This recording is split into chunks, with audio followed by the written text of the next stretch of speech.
继续你家嘞，需要来 break 点阿龙咩？明啦话咩？အခုခေတ်ကြီးထဲမှာတော့ကဘာတဝမ်းခီးထွက်ကြတဲ့သူတွေအများပြားဟာဟိုတယ်တွေမှာခဏတာတဲခိုဖို့အတွက်တာမကပဲနဲ့ဘဝအမောတွေဖြည့်ဖြောက်ဖို့အပန်းဖြည့်အနားယူဖို့အတွက်ပါတဲခိုကြတာပဲဖြစ်ပါတယ်ခင်ဗျာနေရာတိုင်းမှာမရနိုင်တဲ့ထိတ်တန်းဝန်ဆောင်မှုတွေဇိမ်ခံပစ္စည်းတွေရှုခင်းအမိုက်စားတွေခန္ဓာကြွယ်ဝလှတဲ့ဧကန်းမကြီးတွေရှိတဲ့ဟိုတယ်ကြီးတွေမှာဘရင်စီးစိမ်တမရစီးစိမ်တထေးတကြွယ်စီးစိမ်ကိုခန်းစားခြင်းနဲ့ဆိုတဲ့ပြည်သက်ကြီးတွေတိတ်ထီပေါင်းရင်တော့ကြာရှည်တဲနိုင်မှုမတိကြတဲ့အလန်းစားဟိုတယ်ကြီးတွေနဲ့မိတ်ဆက်ပေးကြပါရခင်ဗျာပထမဆုံးအနေနဲ့သမုဒ္ဒရာအောက်ခြေမှာတည်ရှိတဲ့ Saint Lucia ကကမ္ဘာဈေးအကြီးဆုံး Levels Deep Luxury Submarine Hotel နဲ့မိတ်ဆက်ပေးကြပါရခင်ဗျာ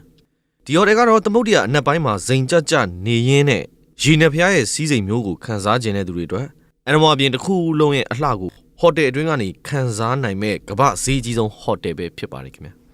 ရေရောက်ကနေတမှုထူးတဲ့အလှတွေကိုခန်းစားရင်းနဲ့ခန်းနာထဲဝါတဲ့ဝန်ဆောင်မှုတွေအတွက်ဒီဟိုတယ်အတွင်းမှာနေတဲ့စက္ကန့်တိုင်းမှာတင်းရဲ့အိတ်ထဲကနေငွေစားတွေထွက်နေမှာဖြစ်တဲ့အတွက်ကြောင့်ငွေကြေးအတော်တန်ရှိုံနဲ့အနာဂတ်လို့မရတဲ့ဟိုတယ်ဆင်းမှာပါဝင်နေတာပဲဖြစ်ပါတယ်။သမုဒ္ဒရာထဲမှာတညတဲခိုမှုအတွက်ကုန်ကျငွေကတော့ဒေါ်လာ3,500,000နဲ့အထက်ကိုကျသင့်မယ်လို့သိရပါတယ်ခင်ဗျာ။ဟုတ်ကဲ့ဒုတိယအနေနဲ့တင်ဆက်ပေးမယ်အမေရိကန်ရဲ့28ရောက်မြောက်သမ္မတအမည်ပေးထားတဲ့ Hotel President Russell Ryan ကတော့ဆွစ်ဇာလန်နိုင်ငံဂျနီဖာမြို့မှာတည်ရှိပါတယ်။ဆွစ်ဇာလန်နိုင်ငံရဲ့ရင်သက်ရှုမောပွဲရှုခင်းတွေကိုအပြည့်အဝငေးမောနိုင်အောင်လဲဖန်တီးတည်ဆောက်ထားတာပဲဖြစ်ပါတယ်ခင်ဗျာ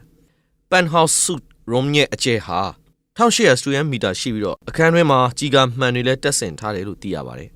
ဟိုတယ်အတွင်းကဇိမ်ခံပစ္စည်းတွေထပ်ပိုပြီးမှန်မောဖို့ကောင်းတဲ့အရာကတော့တခြားသူနဲ့ရောနှောမစီရတဲ့ကိုပိုင်ဓာတ်လီကားနဲ့တီးသန့်တက်ရမယ်ဆိုတဲ့အချက်ပါပဲခင်ဗျာဒီချက်ကြောင့်ဒီဟိုတယ်ရဲ့ Penthouse Suite မှာတဲခွင်ရင်နဲ့တင့်ကိုတင် VIP ပုဂ္ဂိုလ်တူလို့ခံစားရစေမှာပဲဖြစ်ပါတယ်ဒါပြင်နယူးယောက်မှာရှိတဲ့Four Reasons Hotel Taiwan ကတော့ဒေါ်လာ50 မီလီယံအသုံးပြုပြီးတော့9နှစ်ကြာအောင်တည်ဆောက်ထားတဲ့အမေရိကန်ရဲ့ဈေးကြီးဆုံးဟိုတယ်ဖြစ်ပါတယ်။အရောင်သွေးစုံနေတဲ့အခန်းတွေမှာမျက်နှာကျက်ပတ်လဲ360ဒီဂရီကိုရွှေပလက်တီနမ်ဈေးကြီးဆုံးပိုးမြင်တွေနဲ့ခြေတထားတာကတော့ဒီဟိုတယ်ရဲ့ထူးခြားချက်ပဲဖြစ်ပါတယ်ခင်ဗျာ။ဒီဟိုတယ်မှာလဲတဲခြင်းနဲ့ဆိုရင်တော့တညတဲခိုဖို့အတွက်ဒေါ်လာ9,000ကုန်ကျမှာဖြစ်ပါတယ်ခင်ဗျာ။နောက်ထပ်တင်ဆက်ပေးမယ့်အရှိတောင်အာရှမှာဈေးကြီးဆုံးဟိုတယ်ဖြစ်တဲ့ Rush Palace Hotel ကတော့အိန္ဒိယနိုင်ငံမှာတည်ရှိတာဖြစ်ပါတယ်။1929ခုနှစ်ကတည်းကတည်ဆောက်ခဲ့တဲ့ဒီဟိုတယ်ဟာခမ်းနားတဲ့သမိုင်းဝင်ရှေးဟောင်းအမွေအနှစ်တွေကိုပါထည့်သွင်းထားတဲ့အတွက်ကြောင့်တဲခိုတဲ့သူတွေကိုမဟာရာဂျာတယောက်လိုခံစားရစေမှာပဲဖြစ်ပါတယ်။ဒီဟိုတယ်ရဲ့ Presidential Suite Room မှာဆိုရင်အိန္ဒိယရဲ့သမိုင်းဝင်အမွေအနှစ်တွေကိုပြသထားတဲ့ပြကန်းတွေကိုပါတွေ့မြင်နိုင်မှာဖြစ်ပါတယ်ခင်ဗျာ။ဒီဟိုတယ်မှာတဲခိုမယ်ဆိုရင်တော့တနေ့တာအတွက်ဒေါ်လာ4,300ကုန်ကျမယ်လို့သိရပါတယ်။ပြီးတော့ Green နိုင်ငံအေသင်ကတော့ကမ္ဘာရှေးဦးသမိုင်းကိုစိတ်ဝင်စားလေးလာတဲ့သူတွေတွားဖြစ်အောင်တွားခြင်းတဲ့နေရာပဲဖြစ်ပါတယ်ခင်ဗျာ။ Athenian Riviera မှာတည်ရှိတဲ့ Grand Resorts Ligonese Royal Villa Hotel မှာဆိုရင်တော့စားတောက်ဆိုင်10ခုအခန်းပေါင်း198ခန်းနဲ့ Suite Room 86ခန်းရှိပြီးတော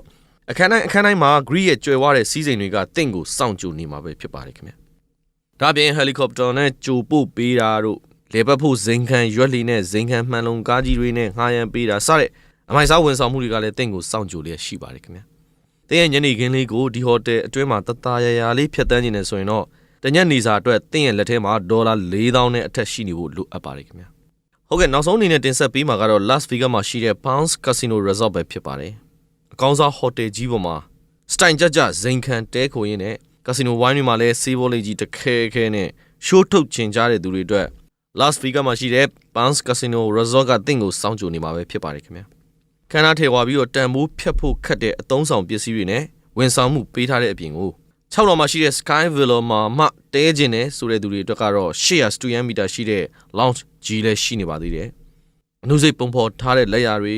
အခန်းတွင်းရီကူးကန်ကြီးတွေနဲ့ကမ္ဘာအဆင့်တန်းမီဝန်ဆောင်မှုတွေပေးထားတဲ့ဒီဟိုတယ်မှာ